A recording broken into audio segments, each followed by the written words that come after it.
We're going to be talking about commitment today, and not just any kind of commitment, because there's a lot of commitments that you make to other people, to spouses, to children, to work. But this is a special kind of commitment. And this is a commitment to yourself and really to loving yourself. So we're going to be discussing that today. I'm with Scott Grusky. He's a self-love coach, and I'm going to dive into what it looks like to commit to yourself and commit to yourself in a way that helps you bring forth more self-love. Commitment, I think itself, is a very powerful tool that we can use, and it's very underrated. Really, if you kind of go back to the Relationship Handbook by George Pransky, I love his definition of commitment. And his definition of commitment is dismissing distracting thoughts. So whenever there's a thought that gets in the way of loving yourself, commitment would look like dismissing that. It would look like setting that aside, not giving it a huge amount of energy. That is a big piece of commitment. Another big piece of commitment is really making it a priority, keeping it in your field of awareness. It doesn't have to be front and center. You don't have to be like, I'm committing to loving myself. I'm committing to loving myself. And just repeating a mantra like that. But having it in your awareness as something that you feel like is important to you. And when things get really hard, going back to that commitment to self-love. So that's my starter for today. I've kind of talked a little bit about commitment, but we can also talk about the act of self-love too. I was reading in a book recently, The Power of Love, and it talked about how, what if love is just an action? And it asks, what is the action of love? And the action of love is loving. It's a verb. It's not a noun. It's a doing. Not that you have to go and buy flowers for yourself or for anyone else. But that seems like it's a great way to start to dive into your own self-love journey. What are you hearing, Scott? And what would you love to say about commitment? Well, I really love the way you got this all started, and that quote from George Pransky is so beautiful and so insightful. And it makes me think a lot about how that word commitment seems to be very different when it's applied to self-love versus like committing to marriage or these other kinds of commitments we make in life. This commitment to self-love is very different for a lot of reasons that, I think you've already addressed, but I kind of want to amplify on because I think it's so important. And I guess I want to go all the way back to square one because when we decide that we want to commit to self-love, I think it's really important that that decision isn't coming from a place of any kind of obligation or any kind of pressure or feeling that it's something we should do. Because all of that is actually going to work against us in the process of the discovery of love of ourselves. I think because what we're really wanting to do is strip away any kind of conditioning of society or any kind of, sense we're trying to get approval from anybody, for instance. It's such a personal thing when we feel ready to commit to self-love towards ourselves. It's so intensely personal that it seems super important to me that we approach it from this place of incredible gentleness and from it being an all-in kind of thing. Not a thing that we're doing to please anybody else but ourselves. Not a thing that we're trying to, tick off any box. Not a thing that is trying to be done in any way that we've seen anybody else do it, because it is such a unique thing. The way we need to do it for ourselves has to be customized to our exact constitution. And that requires this spaciousness, I guess is what I want to call it, of when we come to it, where it's actually almost, in some ways, almost more of a remembering. It's softer than what we would normally think of as commitment, because it's really, the thing that's so interesting about it is that self-love isn't something that we need to find. We've already got it. It's actually something we just need to remember, It's already there in us. It's always been there. There's nothing that we really need to do, and that's why I think it's so important to spend some time around what it means to commit to it. It doesn't mean that there's something we're supposed to do or something we're supposed to fix inside ourselves. It's really just a relaxing. In some ways, it's kind of like, when we meditate, it's so easy to get distracted and start thinking about all kinds of, paying attention to all these other thoughts instead of just focusing on our breath. This is a constant struggle for anybody who meditates, right? And the reminder that we're always told is, well, it's okay. When you notice your thoughts drifting, just bring yourself back to the breath and focus on the breath. It's so similar. This commitment to self-love is so similar in that respect, because it's really when we notice that we actually aren't engaging in self-love, it's okay. Be very gentle and just remember that we don't actually have to do anything other than just remember that we're already home. That's all self-love is just remembering that we're already home. All the distractions that make us forget that we're home are what's keeping us from self-love. And so that's why I feel that it's such a different kind of commitment. Does that make any sense? Yeah, it does. I love that. And also, in some ways, it is kind of the same as committing to someone else.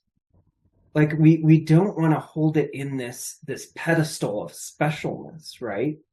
Because I think if we do that, we're going to be like, oh, well, I can commit to other people, I can commit to my job and this, and we're going to set aside self-love. And I think it should be on the same table with all of those. And in fact, not that we should neglect those, but maybe in some ways it can come first.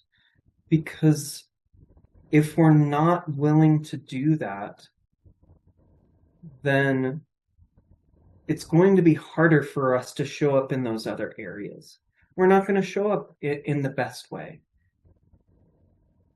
Now, that doesn't mean that you're doing it all wrong, or that you need to have one thing over another, or there's this hierarchy. I do love that it is like, it's an intentionality. It is a little bit like a meditation, and also a remembering of who we are. I was telling you that I would probably share this in this session, but I was in my bed the other night.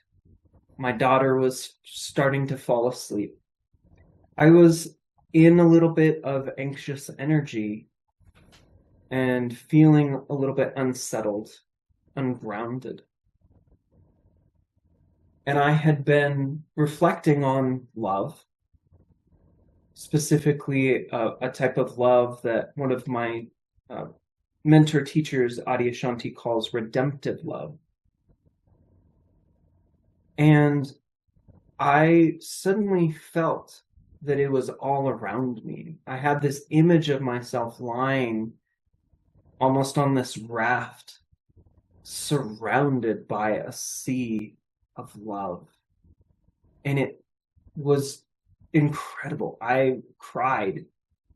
It was so powerful to be uplifted in that way, to be held in that way. And it was through nothing that I did. I don't have to earn this love of self.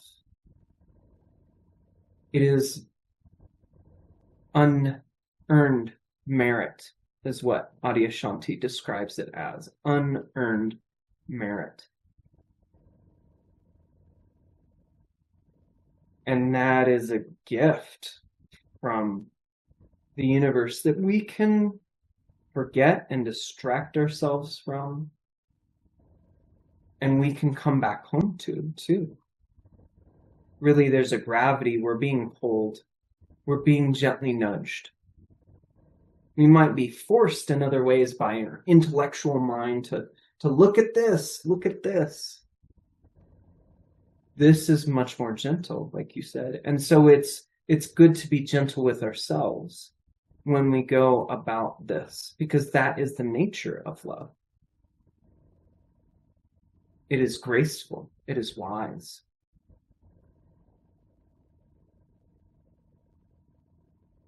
Yeah, that makes so much sense to me.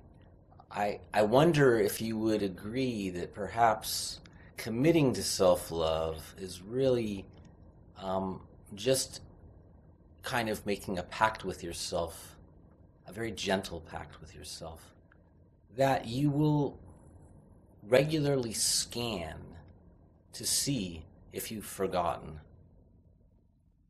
And if you notice that you've forgotten, then you bring yourself back. It's kind of just like taking inventory regularly, as frequently as you can realistically do, because we are so, you know, it's so easy to be distracted. And it's so likely that we will be. And it's almost, I think, it's kind of nice to go in knowing that, yeah, we're going to forget to love ourselves. We are. Yeah, we will forget. It's okay. But when we notice it, then we can just bring ourselves back to it, that to me seems like a realistic commitment that I can make. I can't make the commitment I will never forget. That would be an impossible commitment to make. But I can make the commitment that when I notice I'm forgetting, I can bring myself back. Yeah, I love that. I'm looking up a quote. Yes, I'm looking up a quote that I feel like talks about that. It's Warner Earhart. You don't have to go looking for love when it's where you come from. And I feel like what you mentioned is like a reminder of that you scan yourself and say, oh, I'm not coming from love. And I feel like that's kind of the trap, is that when we feel the lack of love, we will go looking for it. And we're going to go looking for it in a lot of places that don't actually give us love. Like in our conversations, we've talked about the imitation love that doesn't really fill us up. And in fact, it's just kind of like this. It's like empty calories, right? It's just not nourishing at all. But but it's very tantalizing, because in the Yeah. short run, it feels like it satisfies. It feels Right. like it covers up this gap Yeah. that we think we have in us, that's created by a seeking mind, an unfulfilled mind.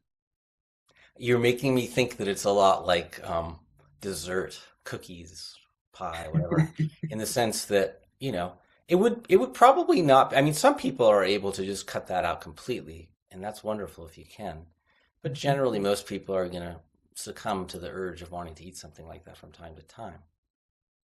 And it feels really fulfilling in the moment, but then it doesn't really feel so fulfilling later.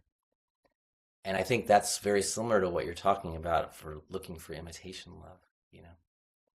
But we have to be just so forgiving of ourselves because it's so understandable that we would do that, you know. I just had this image of spiritual indigestion. And I feel like this connects to actually our last session, which was on listening. And I feel like committing to love is really a commitment to listening to yourself. And when you start seeking these temporary, like somewhat fulfilling things, but that it's like the shiny object, right? It's Yeah. like a shiny object, and there's so much around us. Like the thing is I kind of have been reflecting, and I feel like I've been seeking that my whole life. I've been trying to fill up on that. I really have been trying to get that from my relationships, from my job situations, from the internet, and coming up lacking every single time. And I think that that's so beautiful that you're getting vulnerable around that because you're human. I'm human. I do the same thing all the time. And here we are talking about committing to self love. And I love that it's okay. It's okay that we have not reached this place where we are completely invulnerable to getting a little lost. No, we keep getting lost. That's kind of the human predicament.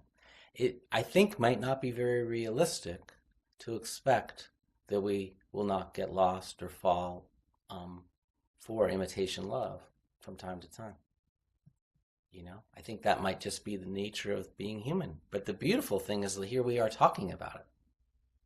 Here we are admitting to it. And through that, we might get a little bit more resolve. Or because the other thing, I'm curious if you agree with this. It seems to me that when I really, am being honest with myself, I always know in the very moment that I'm going for imitation love, there's a part of me that always knows that I'm doing it and that it really isn't going to solve anything.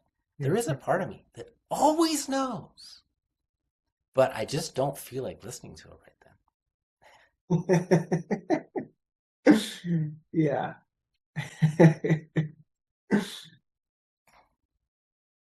And it can be invisible to us too until we start to see it. Like it's been invisible most of my life. Even it just felt like I was never getting what I needed. And there was something wrong with me. what exactly was invisible to you?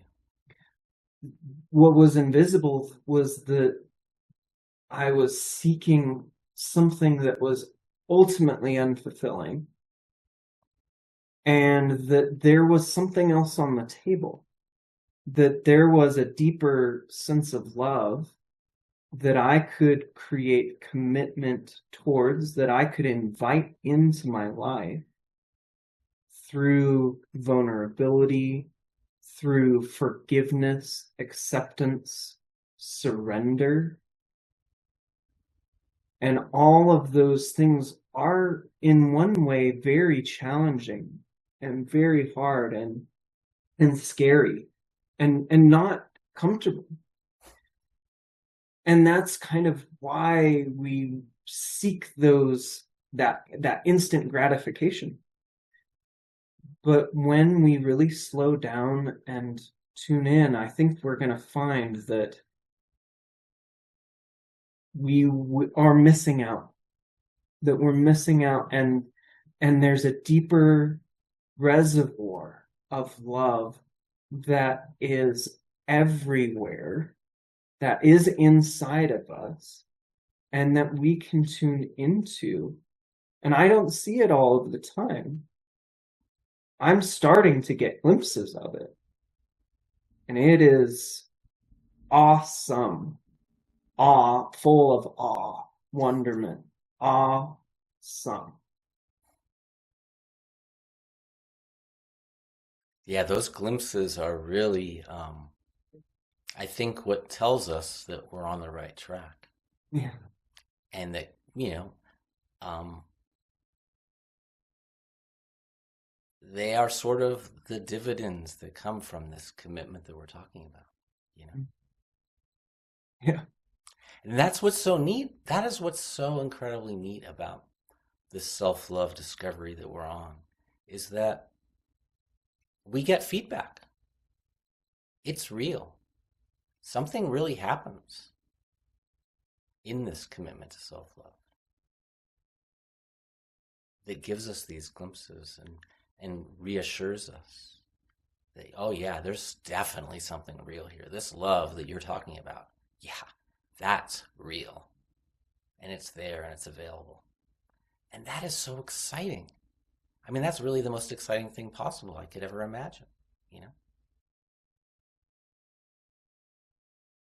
I feel like it makes committing to it a lot easier because if you're committing to something that you don't think exists, that's really hard. Yes, it is. If you're like, well, Rich said that you should commit to self-love, but I don't even think it's real. I don't feel like love even exists. It's going to be hard. But we all, unless I'm wrong, I get the sense that we've all been touched by this at some point in our lives. So no one is exempt, which is Absolutely. amazing. That's And beautiful. and I feel like, I mean, that's why I feel like when we do make this commitment, and it's not coming from a place of shoulds, it's not coming from any obligation.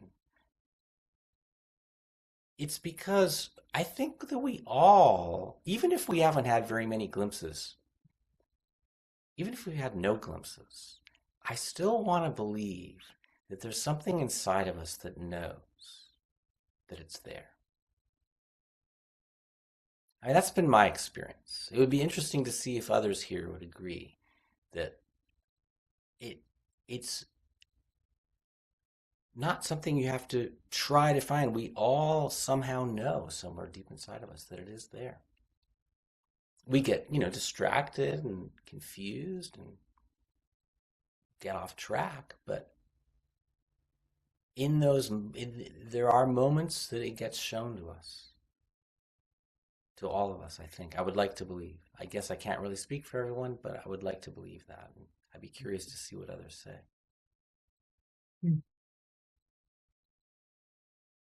Yeah. Would anyone love to share their experience with this? I feel like we could probably open it up.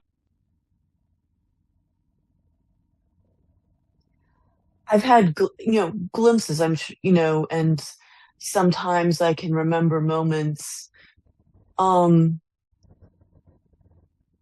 Sometimes it would come to me like a spiritual experience, or sometimes I would remember a moment when I was a child and just walking in my neighborhood and feeling a definite sense of peace and love and safety.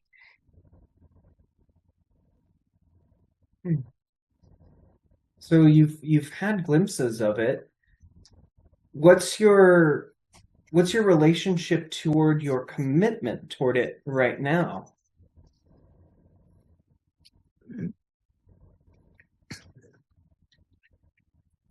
Um, well, just focusing on it.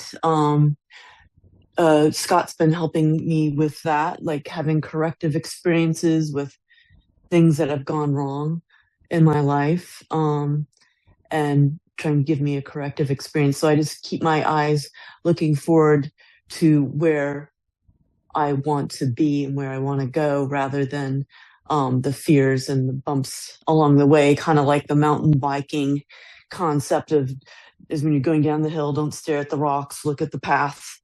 So I'm trying to just keep my eyes focused on where I want to go. And in a place of love and security and peacefulness and hope and a projection for better days to come is my commitment to finding it instead of and trying to avert my eyes from the rocks.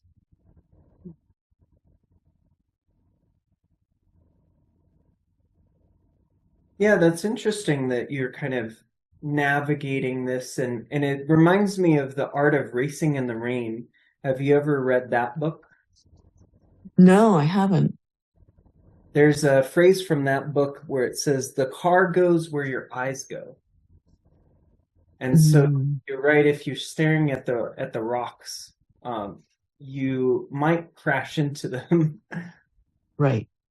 The other thing too, I don't know, maybe this is a strange metaphor, but to kind of look at it with this relaxed focus and take it all in, take Mm, all of the path in and navigate from there.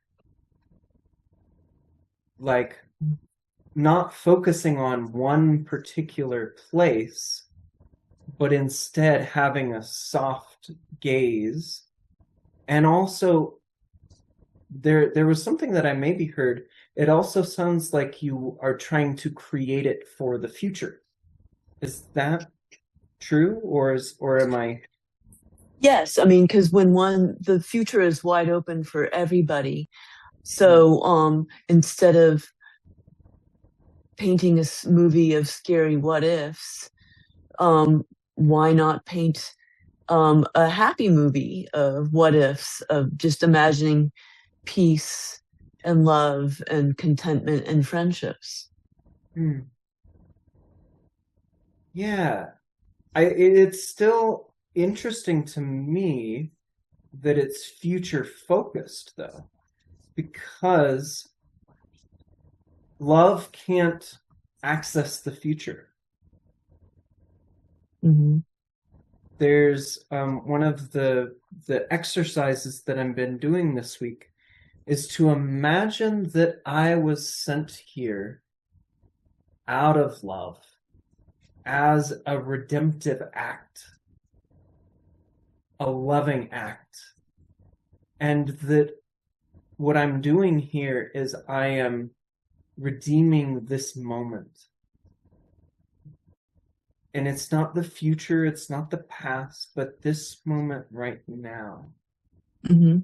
That's where love can flow in from. That is the gateway, Mm-hmm. really. Is there something that you might be hearing in that?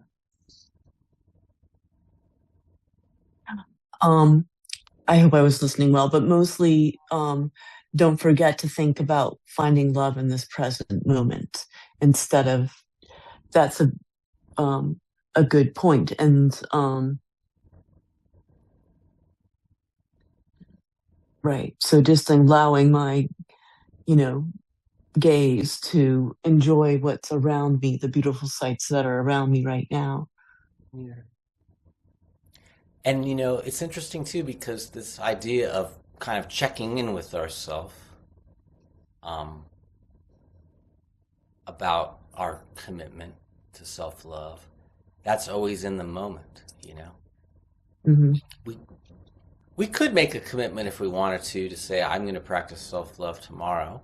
We could certainly make that commitment, but it's not nearly as powerful, I don't think, because um, all of the exciting possibilities of these glimpses that we're talking about, those are always in this moment, not a future moment. Mm. Right. So I get what you're saying, Rich, and I think that's Hmm. really profound. you know. Um, we don't really have to make a commitment about anything beyond this moment. It makes it simpler if we stay in this moment, you know. Hmm. That kind of reminds me of I was reading a book about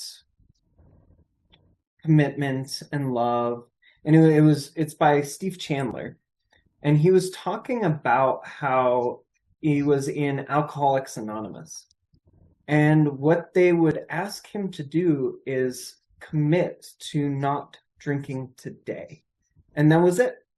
You didn't have to worry about the future. You didn't have to commit to never having another drink ever again. All you had to do was commit to not drinking today. And sobriety is a buildup of days where you're just doing it for today. That leads to weeks and months and even years. Yeah, that is so profound. I love that so much because Mhm. that's really, when we get ourselves into a state of anxiety or depression or whatever, something that's troubling us or irritating us, it's almost always because we're projecting outward. We're concerned about something that we are thinking about in the future. So I think this future present distinction is really, really important because we don't want to make it harder for ourselves than we need to. You know, Practicing self love, we want to make it as easy as possible. And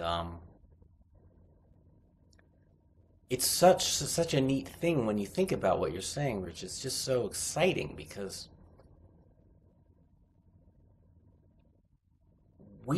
life is just a succession of moments. But in any given moment, we always have this choice to love ourselves. We always have that choice. Nobody can take that choice away from us in this moment.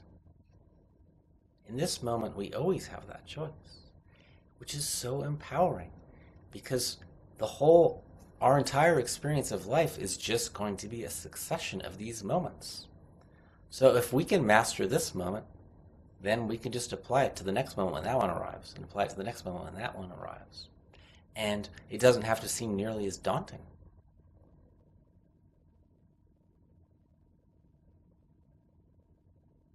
Yeah. Is there anything else, Marjorie? No, I think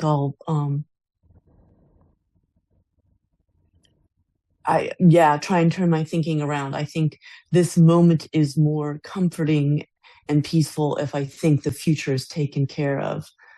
Um, but I suppose that's anyway. So it should be a little more focus on peace for right now, where I am. You know, the be here now kind of thing. Yeah. And permission to I've helped guide you before, so permission to guide you today. Sure. Okay. Yeah. I feel like that is a powerful way to live life. To to really practice it now. Mhm. And one of my favorite descriptions of love that I've been chewing on lately, it Mhm. is letting appear without demand, expectation, or prejudice. So you're letting life appear as it is in this moment. You're bringing love into this life by letting it appear and not having any demands, not having any expectations, not having any prejudices. It's in the resistance where we start to I guess, lead ourselves astray. When we start to resist what is, then, and we do that in so many ways, in ways that we worry about the future, we think about the past. That is actually a resistance to the moment. It's not a focus on the past or on the future. It's a resistance to what's right now. Is there anything in that that sparks for you? Yes, I'm trying to think about. Yes, I think I do resist the moment quite often, and I provide myself mental distraction. It's sort of, I don't know if you know the Hans Christian Andersen book, this is a short story, The Little Match Girl, where she's freezing to death in the snow, but she keeps lighting a match, and each match gives her a little daydream of happiness until it goes out. So then she just keeps striking these matches that she's supposed to be selling until they run out, and then she dies in the snow. So instead of like facing her circumstance, which is like, stop trying to sell the matches and go take shelter or do something, she just lives one little daydream to the next. And I think I do that a lot.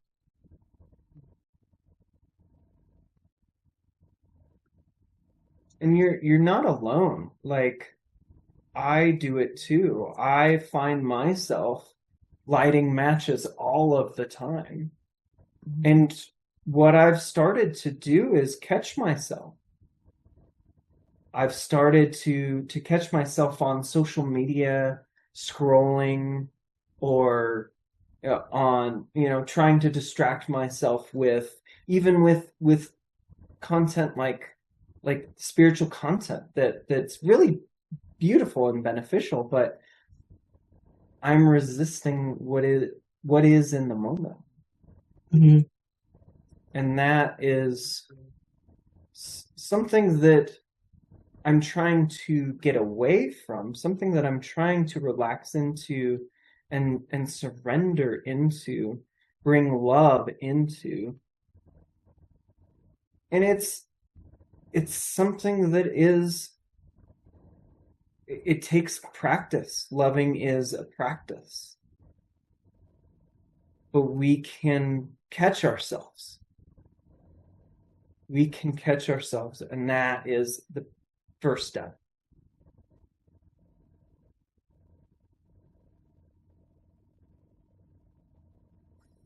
That makes sense. Just,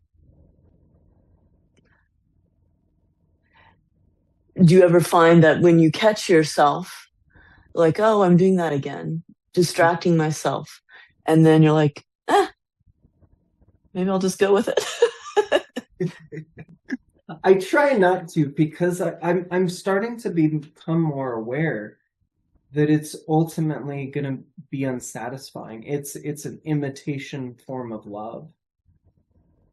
And when I really label it as that, that helps me to see that, oh, this won't really give me what I want.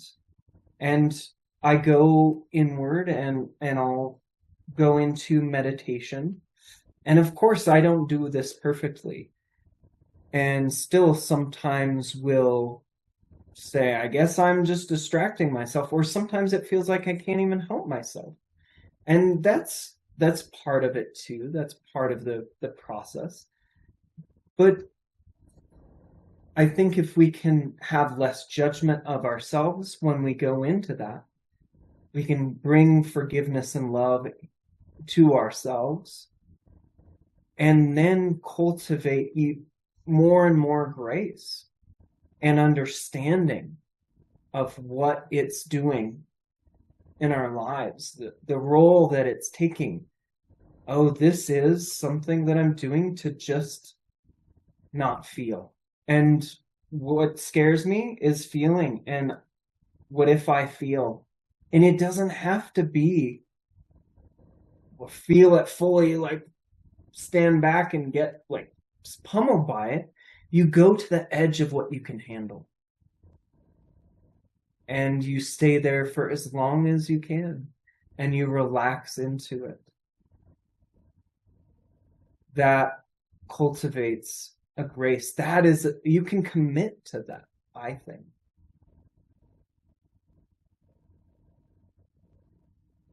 I just Did you? have to Makes jump sense. in there because that is so powerful, and I feel like this really, what you just laid out, Rich, is really,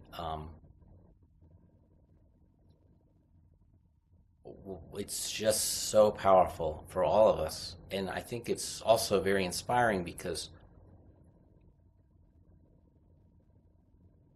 this is something that is inescapable for us. We will get distracted. We will get tempted, and it's really important that we don't tell ourselves, we don't go in thinking that maybe it's possible that won't happen, because the problem that I see is that then we might start get hard on ourselves when we notice ourselves falling short, which will only short circuit the process. And so this is why this dance of self-love is so beautiful and also not really possible to intellectually articulate. You know, we can try, and that's what we're attempting to do now. But the interesting thing is, I guess, you know, what I wish that I could somehow lay out is a map that would say, hey, when you're in this situation, do this. When you're in this situation, do this. But really, that's not possible. What might be possible, though, is if we are so gentle with ourselves and give ourselves so much grace and forgiveness, such that we don't feel like we are failing when we notice that we have been going for the imitation love, then when we get those glimpses of the real thing, they will inspire us such that at every moment when we're at that fork in the road and when we're feeling a little tempted for the imitation love, we'll have that memory of how incredibly fulfilling the real thing is. And it might give us the courage in a way that is not punitive or not like, oh, bad, you're going the wrong way. It's just like, no, this is actually just a much better path. I really want to go that way. You see what I'm saying? What I'm trying to say is that there is a path where it doesn't have to be hard. It doesn't have to be trying. It doesn't have to be denying ourselves. None of that. It's just, it becomes easy. And the more that we can forgive ourselves for those moments when we get distracted, the more that the next time the opportunity presents us, we'll be in a place where we might, you know, go the other way, go to true love, without feeling any shoulds or obligation, but just because it's a blissful thing to do and we want to.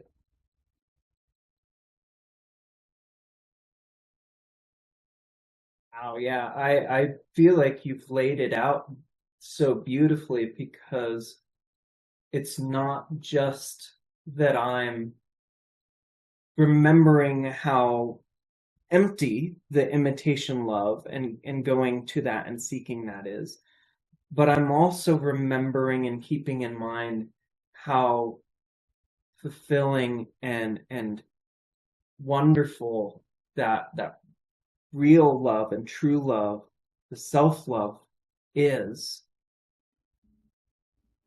And if I hold that in my consciousness, it makes the choice incredibly easy. Right. But I forget it too sometimes. So that's when that grace is needed that you talked about. Yeah. Cool. Would you love to speak to any of that, Marjorie, or do you feel complete? Yes, I will. I think that's a concept I will toy with. Reminding of the higher, pure benefit of choosing that over momentary distractions.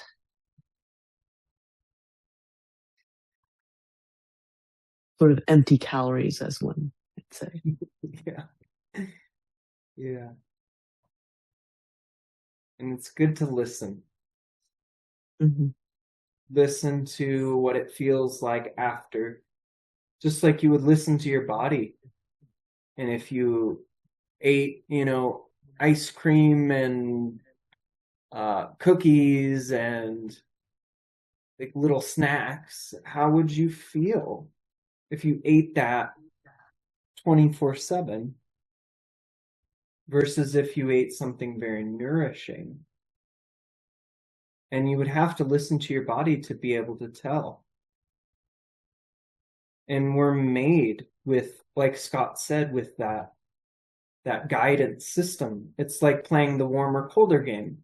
You step in a direction and you hear the direction. It says, "Oh, turn around. That's not the way to go." But you kind of have to experiment. You play around with it. And then you start to realize, "Oh, this train of thought is not going to take me to the destination I want to go to. I need to jump off the train and I'm going to find a different train."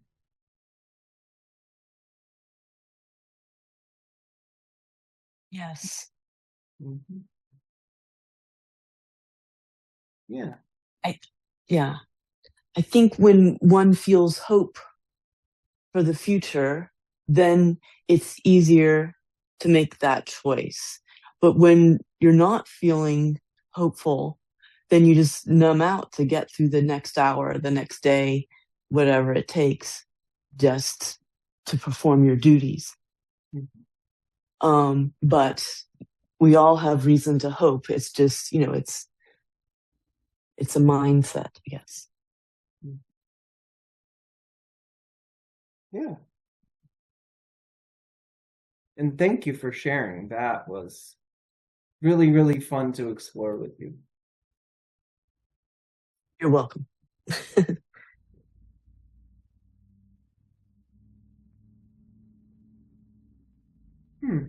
Kat is it's very late where she is, so she's gonna type in, she says she finds more hope in the present moment. Yeah, I think that's where hope lives. What do you feel like would be a key to committing to self-love, Scott? It's a great question.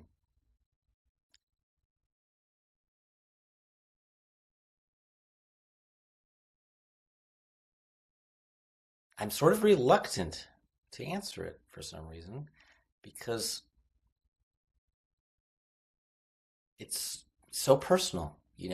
To reduce it to one key, it's hard for me. I guess I find it a little overwhelming because I know that everybody has their own path to self love and their own way that they want to commit to it that feels right for them. Um, but I guess the ingredients that I think would be in common with everyone are really just around this insight that we occasionally get from time to time that without without self-love, we aren't really able to love anybody else. To me, that's sort of fundamental. That yes, we can certainly pretend to love others and they might even think we're loving them. But if we aren't filling our own reservoir with love, we really can't extend it very much to anybody else.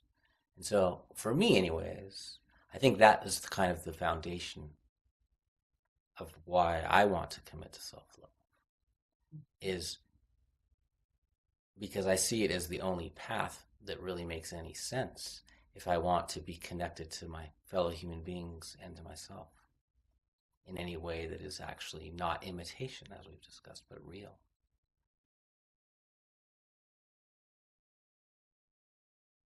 Yeah, it feels like you're saying there needs to be an awareness of the importance of it, which I hope that we make a really great case for here.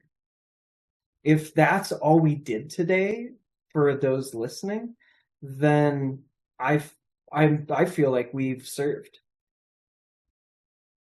because it is so secondary in our society. It's not even secondary, it's tertiary. It's not even on the map, I'd probably say. And yet, as Scott says, it's so essential to us connecting with ourselves and connecting with others, to living on this planet, which is a weird experience. Like where have you ever thought about, like, you're driving a car and you're going 40 miles down the road? Like, none of that would have happened, 40,000 years ago. It's bizarre. It's just kind of strange. And we live in this broad society and this culture that ingrains in us so many thoughts and beliefs. Even the structure of our language informs so much of our lives. So it is something that, when we seek that importance of it, when we see it, we can cultivate that intentionality to be with ourselves. And that is a gift. Absolutely. I mean, you could even say it essentially. I guess I would want to make a bold proclamation and say that you aren't going to be able to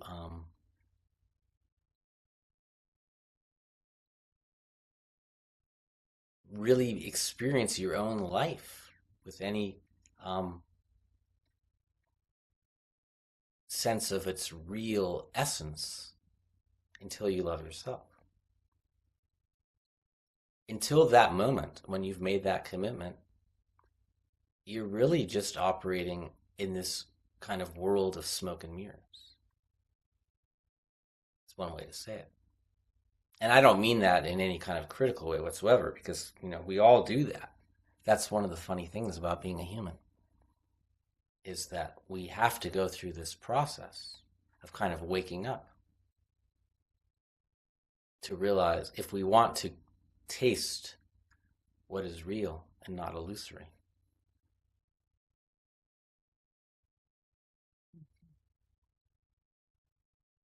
Yeah. There's a feeling to it. And when we tune into that feeling within ourselves, that is connecting us to who we really are. We are love. We are the love that we're seeking.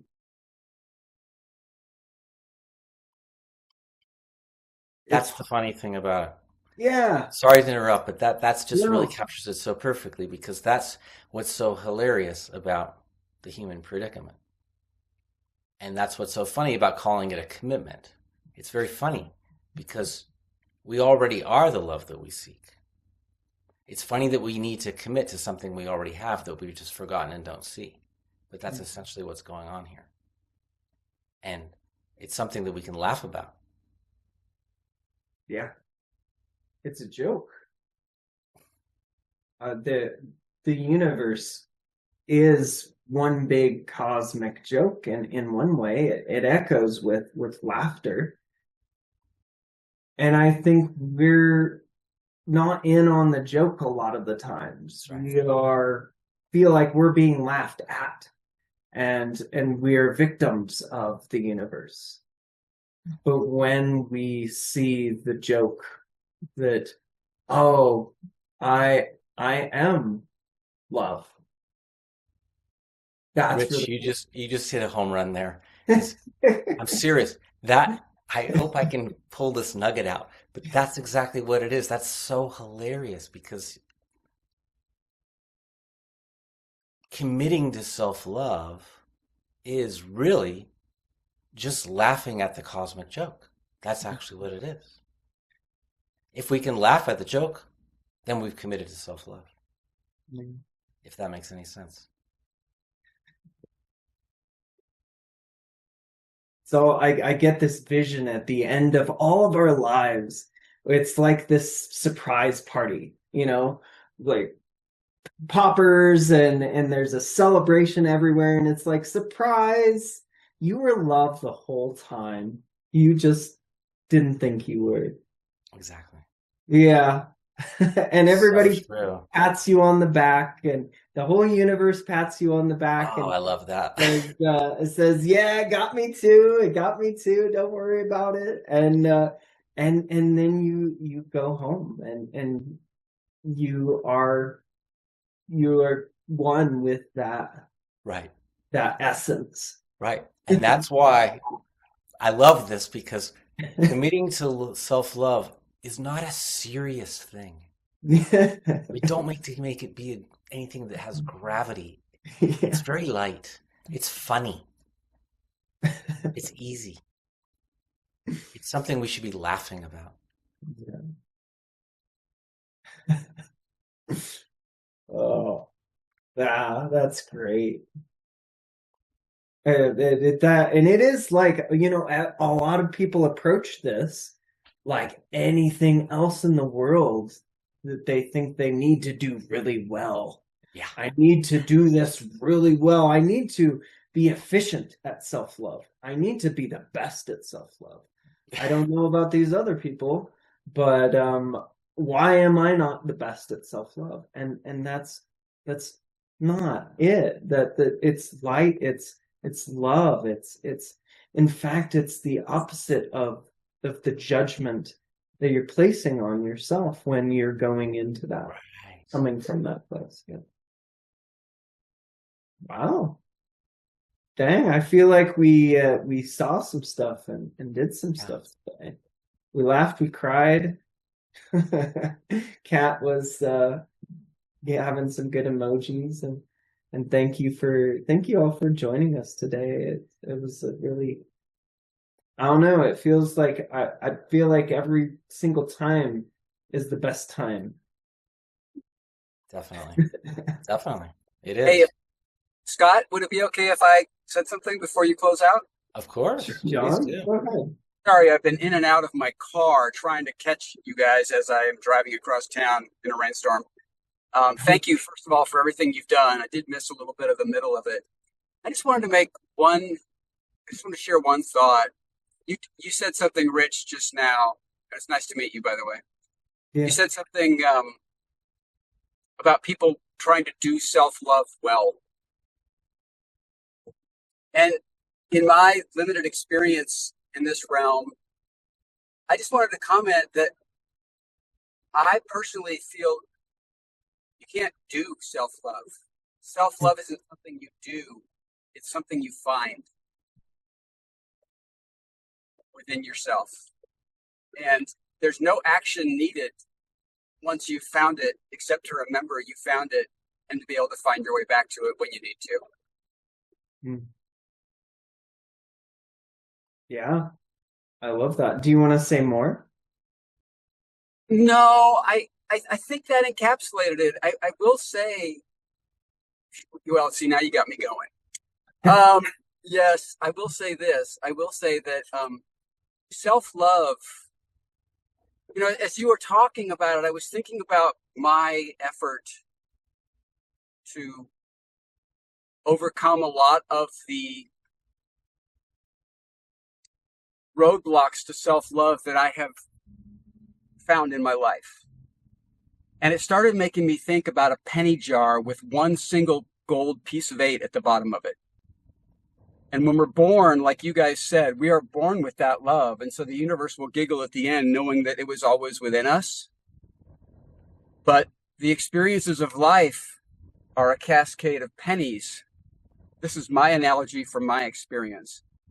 And by the time the penny jar is full of all the experiences and the opinions and the thoughts that are generated by our interactions with the world, there's so many pennies there that the piece of 8 at the bottom, we can forget it's there.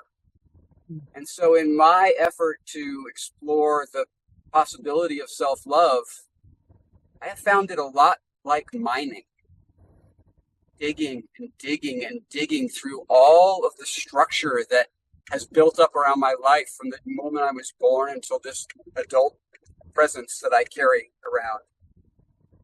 And what I've discovered is it doesn't have to be done. It has to be found. And when you find it, no words describe the relief or the joy or the sense that you can share it with anyone you want to.